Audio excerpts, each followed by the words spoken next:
મિત્રો હાય, અહીંયા જોઈ લો તમે એક ધારો કેટલી ખાણીપીણીના સ્ટોલ લગાવવામાં આવી ગયા છે અને લોકોની ભીડ પણ એટલી જ છે. આમ તમે જોઈ શકો છો મિત્રો, એટલી ખાણીપીણીના ક્યાંય તમે જોઈ નહીં હોય અને આ તમે જોયું હોય તો કઈ જગ્યાએ છે જરા કોમેન્ટ કરી જણાવી દેજો. એટલું પબ્લિક, એટલું ખાણીપીણી ક્યાંય જોવામાં નહીં આવે અને મસ્ત એક સર્કલ પણ અહીંયા તૈયાર થઈ રહ્યું છે.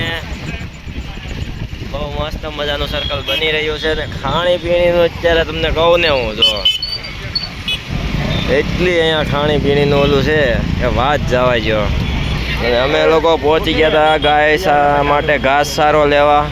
આખો ટેમ્પો ભરીને અમે જો ઘાસચારો ભરીને આવી ગયા. એમાં સેવકો છે બધા. આમ જો ઘાસચારાનો આખો ટેમ્પો ભરી દીધો છે. ઘટે નહીં હવે ગાયું માટે 3 દિવસ તો એક દારૂ તે ચાલશે. અને મસ્ત મજાની જગ્યાઓ છે પણ ખાણીપીણી બહુ બધી છે. લોકોની ભીડે પણ એટલી જ છે. તો પછી તો બાપુ પર ખીજાઈ ગયા અને પોરાણે ફ્રૂટ સલાડ પીવા લેવા છે કે ઠંડુ તો પીવું જ જોઈએ. કેમ કે ઘાસ કાપ્યું છે એટલે કે ગાયો માટે. એટલે પછી સેવાના નામે ભાઈ કે ઠંડક પેટમાં થવી જોઈએ.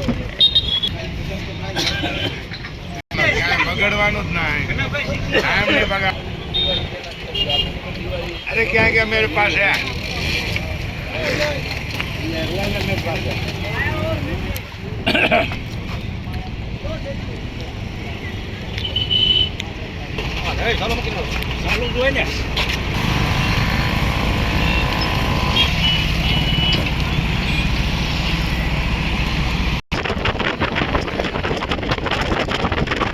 રિંગ રોડ બ્રિજ અત્યારે અમે ચડી રહ્યા છીએ. રિંગ રોડ બ્રિજ વાતાવરણ તો ખૂબ મસ્ત મજાનું છે. અત્યારે ગરમી જેવું વાતાવરણ છે.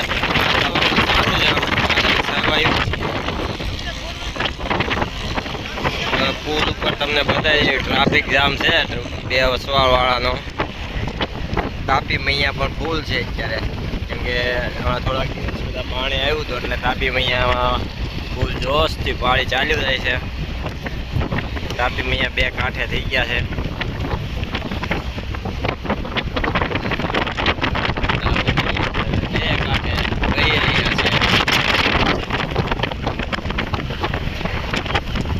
બેસવાની જગ્યા નથી પણ લોકો કોઈ પણ પુલ ઉપર એવી રીતે બેસે છે. અકસ્માત થવાની સંભાવના રહે ને આ કેવી રીતે કરે છે લોકો ના સમજી શકે એને કોણ કહેવાનું. સમજવા જેવી વાત છે. આ રીતે ન બેસવું જોઈએ છતાં લોકો બેસે છે. ગાડીઓ તો પછી એમ મૂકી દે કે અડધા રોડ આપણા જ છે, ઘરનો જ છે એવી રીતે મૂકી દે. સમજી જાય તો સારું. તાપી મૈયા અહીંયા પૂરા થાય છે. મસ્ત તાપી મૈયા 2 કાંઠે અત્યારે વહી રહ્યા હતા. ગ્રાઉન્ડ આવી ગયું છે અહીંયા. અહીંયા પણ એક નવું સર્કલ અત્યારે બની રહ્યું છે. કામ ચાલુ છે. બનવાને એવું લાગે છે કે દુબઈની સ્ટાઇલમાં અત્યારે સર્કલનો પ્રોજેક્ટ હોય એવું લાગે છે. દુબઈની સ્ટાઇલ હો મસ્ત. અને અહીંયા પણ એટલો ખાણીપીણીનું ટ્રાફિક છે. લોકો અહીંયા પણ એટલા જ છે બેસવા. બીજો એવું છે કે અહીંયા પણ એટલી જ ટ્રાફિક હોય છે. બધી બાજુ જોઈ શકો છો મિત્રો, ખાણીપીણીનું ફૂલ જોશમાં ચાલી રહ્યું છે અત્યારે. બસ લોકોને એક જ ઈચ્છા ખાવું છે અને લોકોને ખવડાવવું છે. એવી રીતે તારી ઊભી રાખીને